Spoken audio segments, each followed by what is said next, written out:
Switch 2 was finally revealed today, and it's pretty much exactly like we thought it was going to look. Nintendo really didn't have too many surprises for us today. That Switch, we've already seen it, right? All the leaks and rumors seem to be true, or a good number of them, right? We didn't really learn anything new today from Nintendo, unfortunately, if you've been keeping up with all the leaks and rumors. And so we know officially what it looks like. It's coming out this year, and there's going to be a Direct in April, and that's about all we know. We still haven't seen what that little C button is. In fact, it wasn't even included in the presentation. They just had it blank on the version they showed us today. We don't know when it's coming out. We don't know how much it's going to cost. So that's what I'm going to be talking about today. What do we still not know about the Switch? And what have we learned? Have we learned anything today? And so over the past few months, I've made a number of predictions. Unfortunately, none of them were really confirmed or denied today. Can't really say on any of that yet, so we'll have to see in the future if I'm correct on the price and release date, but we'll get into that more later in the video. Today, let's focus on what we do know. Officially, we know now that it's named the Switch 2. It's a bigger Switch with the bigger screen and bigger Joy-Cons. And the new controllers will just click right into the device, no more rails to deal with. Pretty much just like the rumor said. And yeah, that's really about all we know. There was one game shown. At first, I just thought it was Mario Kart 8, but after some additional analysis and seeing some other people talk about it online, it seems like it may have been our first taste of Mario Kart 9. This could mean that it's going to be the launch title now. I had been predicting that it was going to be the 3D Mario, like a lot of other people had, but it seems like maybe Mario Kart's going to be leading the way, and maybe that's fine. I don't know that Mario Kart is going to get me to go out and buy a new system. I'm not sure how many people are going to just need to go out and buy a new Switch so they can play the new Mario Kart. I know it's a very popular game and everybody loves it, but I don't know that anybody beyond the really hardcore players are going to be itching for this new one so much that it makes them want to go out and buy a new system if they weren't already considering buying the Switch 2. I don't know that it's a system seller, I guess is what I'm saying here. But Nintendo's full of a lot of smart people. They know a lot of things I don't know about, and, maybe this is the right move. Hopefully it is. And I'm sure there's a lot more software coming that we don't know about that we'll find out about in the Direct coming in April. And so my first Switch video, I kind of put out a list of demands, things that I was really hoping would be included in it.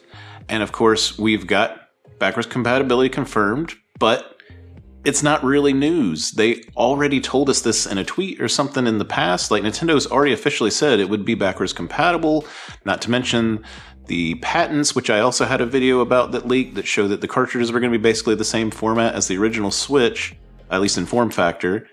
And yeah, there's just not a lot new we've learned today, but I do love that it's going to be backwards compatible. I don't know if it's going to actually enhance your old games. When you play a game on Xbox or PlayStation in backwards compatibility mode, it will run at a faster frame rate. It will go up to higher resolutions and things. Sometimes this requires a patch and specific support. Sometimes just dynamic resolution, scaling, and things do all the work for us and we get it, right out of the box. But we don't know if that's going to happen on this system with Nintendo. They may just have pure backwards compatibility where it runs exactly like it did before, or we might actually see, some enhancements, some of the games that don't run well currently. A lot of us have been hoping that we'll have a system where they will run well. Now, obviously, there's emulators and stuff where you can hack around and throw all the PC might you have at it, but for an actual console experience, we've been waiting to see, is this console going to give us that experience we've been hoping for? And we still don't know. We're not going to know until the Direct, it seems like. But I love the bigger Joy-Cons. The original Joy-Cons were always just really small in my hands. I'm kind of a taller guy, but yeah, it just felt so small. Clearly designed for more of a Japanese audience or more kids, kind of probably thinking, and now this bigger one will fit better in American adult hands. presumably. There's been also some leaks and rumors saying that we're going to get Hall effect joysticks. We don't really know. Nintendo may not even mention it during the Direct. We may not know that until after the system launches and somebody tears one apart and looks into it. That Nintendo doesn't always give us all the details on the specs and inner workings of their system. They're going to give us kind of the highlights. We're going to have to wait until the community and journalists and various people go in and do the work to actually find out what makes this thing tick. But we're not going to know that until after it comes out. Same thing goes with specs like processor speeds and various things like that. Like, Nintendo is going to be very vague when they have that Direct. They're not going to tell us anything, but it's more powerful. Maybe they'll give us like a X number times, but that's about it. They're going to be very vague about it because that's just Nintendo's way about these things. And like I mentioned before, we don't know anything about that C button. In fact, they blank it out in the video that was shown today. You don't even see that C because they're not ready to talk about it. Now, presumably, once again, when April comes around, we get to that Direct, they're going to tell us all about it. But for today, we still don't know anything. And now I'd also put out an idea. Prediction's a strong word. But I was making a educated guess that maybe those little buttons on the back that were in question of the Joy-Cons were going to be more than just release buttons. They could maybe be an extra Z trigger. Now, nothing's really been confirmed or disconfirmed today, but I'm doubting that theory, I'll say. I'm not going to drop it in case it somehow turns out to be right, but most likely those are probably just buttons to, take the controllers on and off. I think I like the new look. It's all black, which a lot of my electronics are, with that little pop of color, which is nice. It's a little bit reminiscent of the Legion Go S that was just shown off. It's black and has little LED lights circling around its sticks. So it's nice. It's different than the original Switch, but it's not entirely unique either. And really, a lot of people love collecting all the different colored Joy-Cons, and if it's just going to be that little tiny strip and the ridge that's going to be hidden inside the unit whenever you're playing it in handheld, I don't know that people are going to go out and buy different colored controllers in the same way. It seems like maybe a bad business move for Nintendo. But the benefit is, when you see that, you instantly know this is a Switch 2 and not the original Switch. That does matter. In fact, that's going to matter a lot for Nintendo because the differences between the system are slight. With what was shown to us in the trailer today, it looks like it's a bigger Switch. Didn't even imply that it was faster or more powerful, other than the fact that it had a number 2 stuck at the end. So yeah, I'm a little worried about the screen. We had seen, various printouts and different models and stuff online, and it made it look like the screen was going to be nice and to the edge like the OLED model is. But today, when they put video on it, there was a big black band around the whole thing, just like the original Switch had. So yeah, the default LCD model of the Switch is going to look basically like the original Switch with a big, ugly bezel, just way too much bezel. I don't know why they've done this. But it does imply that we probably will get an OLED model at some point that fills up that space just like the other one did. I don't know if that's going to be at launch. My last video talked about possibility of it coming out at launch. I don't know how likely that is. I think it's still possible, but it could be, 2-3 years down the road before we see that model. But I do think one is coming, and I think the extra bezel is an indicator of that. We also did not see anything about the UI or how that experience is going to work. That's yet another thing we have to wait until April for. And I feel like if you put this thing in front of the average person, not a hardcore gamer, not somebody that's super into graphics, but just a regular person that occasionally plays games every once in a while, at a glance, they're not going to be able to tell the difference between these systems, other than they're colored a little differently. Nintendo has to really explain to people why they want to go out and buy this if they already own a Switch. For people that don't already own a Switch, that's easy.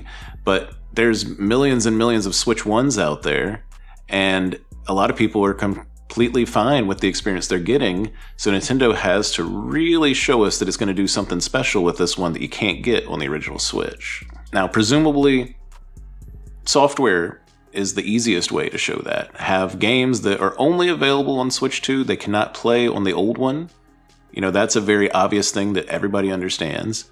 And so it seems like Mario Kart is going to be leading the pack, right? Or at least that's what we got shown today. We did get shown a little tidbit of Mario Odyssey back when the original Switch was shown off, and it seems like they've done something similar here today with Mario Kart 9. Now, at a glance, it looks pretty much just like Mario Kart 8. The art style is very similar. The graphics aren't phenomenally better. They're not noticeably better, at a glance at least. If you really sit there and start pixel peeping, you can see that there's more detailed models, there's higher resolution textures and things. There's tons of videos about that. I'm not going to get into it, so, have fun finding 100 other people talking about it. But that Mario Kart is going to be the launch title most likely, is what we're getting indicated here, right? And so, yeah, Mario Kart will probably come out with the system, and that means that we're not going to get a 3D Mario platformer as has been rumored at launch. And so in my prior prediction, I was saying the system's probably going to come out around June, and I was thinking, okay, you can release one in June and one in the fall to kind of get those two big beats of the initial launch and the Christmas sales. But I thought it was going to be the other way around. I'm going to have to update my prediction today and say it's probably going to be Mario Kart at launch, and then we get the big 3D Mario platformer just in time for Christmas this holiday. And I've also gone ahead and gotten into when it comes out. I still think it's coming out in June, or rather around June. Let me get into some things here. So we have a lot of prior data from Nintendo to work off of. With the last Switch, they took about 50 days or so between the time that they really showed it off in the long direct until the time that it was for sale. And presumably, that's also the pre-order time too. The pre-orders will probably go on sale about the same time, although some companies might be taking them already as of today. And so if April 2nd is the date we're getting this direct, 58 days, a little bit more than last time, just shy of that 60-day mark, is going to be Friday, May 30th. And the last three systems all came out on a Friday. New 3DS, Friday. Switch, Friday. Switch OLED, Friday. Now, before that, the 3DS came out on a Sunday. That could give us the even 60 days, which is right at June 1st, exactly 60 days after that date. But Nintendo has been releasing on Friday lately, so I think they'll probably stick with that. So May 30th is a really good possibility. The other possibility I'm thinking of is 1 week after that, on June 6th. That's also a Friday, and it also gives us the very memorable 6/6/2025, much like they had 3/3/2017 for the first Switch. So I'm about 50-50 on those two, but to pick one, I guess I'm just going to say my prediction is now June 6th will be the release date for the system worldwide. And if not that, going to be May 30th, maybe June 1st, but somewhere between that May 30th to June 6th window is when I expect to see the console come out. And all my predictions in my last video about the price still stand. I still think it's going to be $400 minimum. I think that $400 price is going to come without a dock. You're going to have to pay extra to get a dock, either separately or part of a bundle. And until I see evidence otherwise, that's going to stay my prediction. In fact, I'm more sure about the dock thing than ever, because leaks have come out with the exact dimensions of the unit, and as while it is wider and taller, it's exactly the same 14 millimeters thick as the original Switch. It seems very convenient to have the exact same thickness so it can slide right into that old dock. And so that's all I have to talk about today. Once again, we have to wait until April to really find out things, but I'm sure with the way things have been going, we're probably going to get a few leaks and rumors between that point and now. Thanks for watching.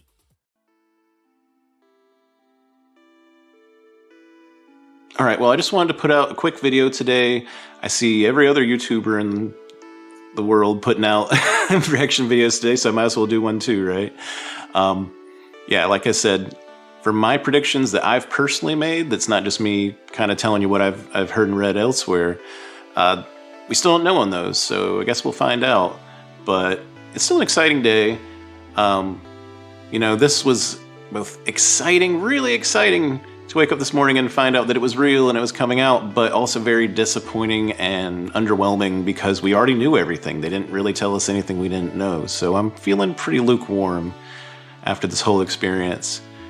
But I am still excited to see what we get at that direct. So I will see you next time.